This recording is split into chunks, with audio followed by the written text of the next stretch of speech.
Introduction to commerce class 11। Class 11 में commerce में 3 subjects होते हैं, accounting, business studies and economics.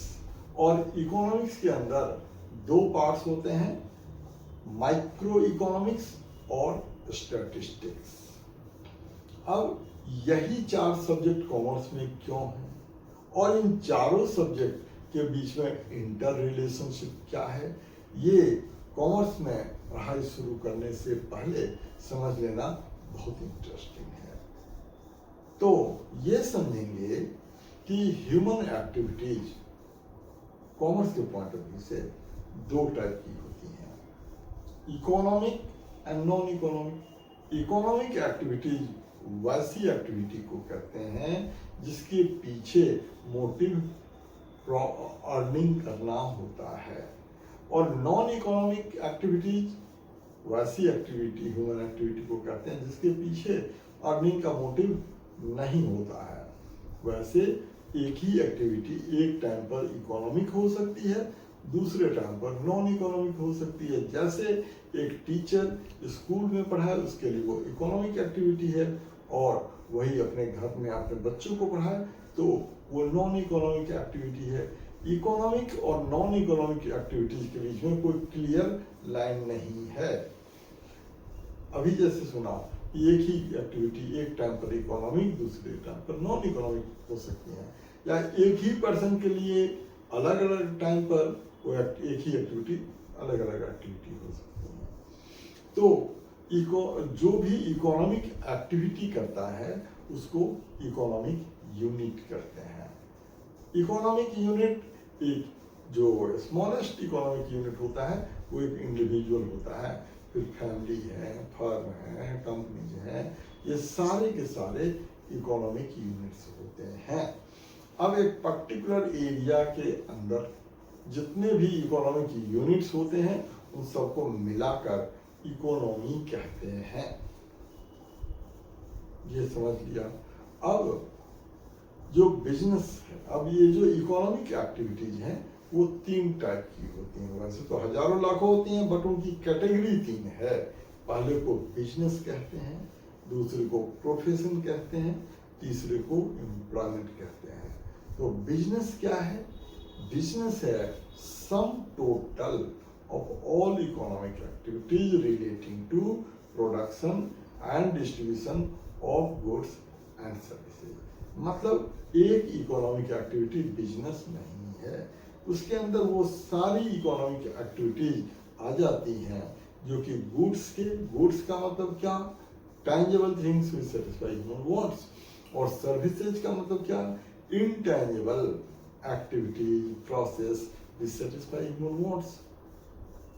तो इन गुड्स को और सर्विसेज को प्रोड्यूस करना और डिस्ट्रीब्यूट करना, इससे रिलेटेड जितनी इकोनॉमिक एक्टिविटीज होती हैं उसे बिजनेस कहते हैं। दूसरी कैटेगरी है इकोनॉमिक एक्टिविटीज की प्रोफेशन।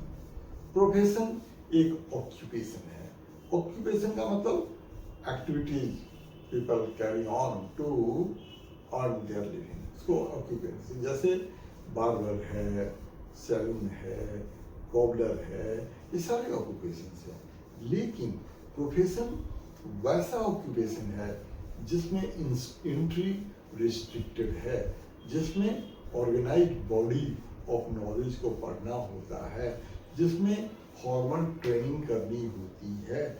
ऐसे ऑक्यूपेशन को प्रोफेशन कहते हैं। जैसे एक चार्टर्ड अकाउंटेंट जो प्रैक्टिस करते हैं, एक लॉयर जो प्रैक्टिस करता है, डॉक्टर जो प्रैक्टिस करता है, वो सारे प्रोफेशनल्स हैं।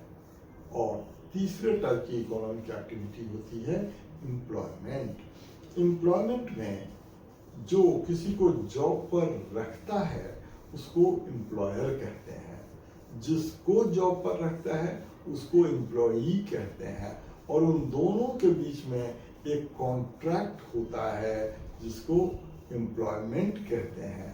एम्प्लॉयमेंट कॉन्ट्रैक्ट के अंदर एम्प्लॉयर एम्प्लॉई से ये कहता है कि आप मेरे लिए ये काम करेंगे, रेगुलर बेसिस पर काम करेंगे, बदले में मैं आपको पीरियोडिकली का मतलब मंथली, क्वार्टरली, इस तरह से आपको पेमेंट करता रहूंगा।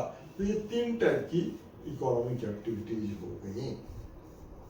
अब इन सारी इकोनॉमिक एक्टिविटीज के बारे में, इन सारे बिजनेस के, जो बिजनेस स्टडीज की बुक है वो बिजनेस के अलग अलग टाइप्स जैसे प्रोडक्शन, डिस्ट्रीब्यूशन, इससे रिलेटेड भी अलग अलग जो इकोनॉमिक एक्टिविटीज हैं उसी के बारे में हम लोग बिजनेस स्टडीज में पढ़ेंगे।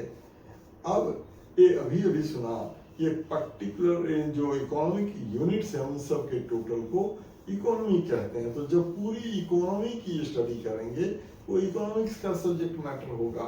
और बिजनेस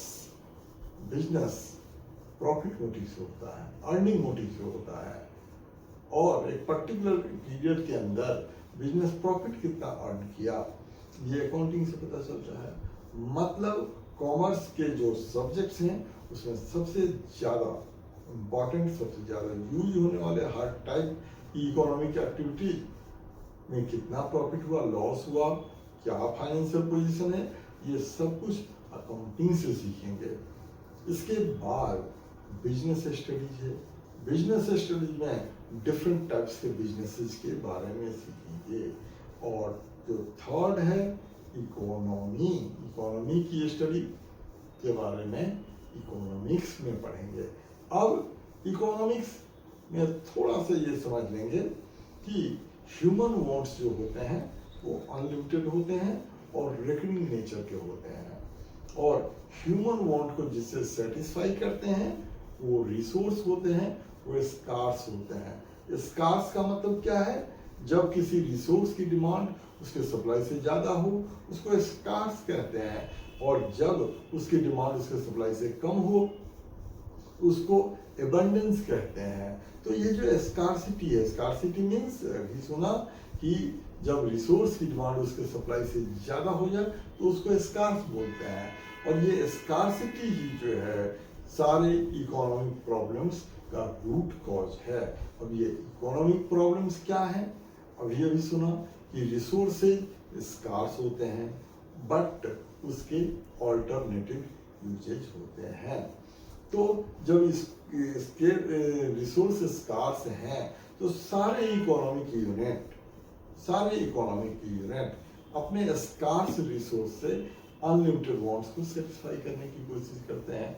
इसके लिए वो अपने वांट्स को, अपने डिजायर को प्रायोरिटाइज करते हैं, एक ऑर्डर में अरेंज कर देते हैं और रिसोर्स को उन वांट्स की इंटेंसिटी के बेसिस पर स्पेंड करते हैं।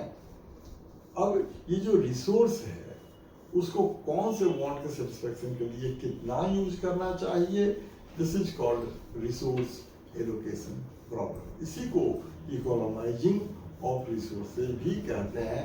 तो ये जो रिसोर्स एलोकेशन प्रॉब्लम है ये इंडिविजुअल इकोनॉमिक यूनिट भी फेस करता है और पूरी इकोनॉमी भी फेस करती है। तो एक इंडिविजुअल इकोनॉमिक यूनिट के इकोनॉमिक प्रॉब्लम की जब स्टडी करते हैं तो वो माइक्रो इकोनॉमिक्स का सब्जेक्ट बन जाता है। Micro means small. जब एक इंडिविजुअल इकोनॉमिक यूनिट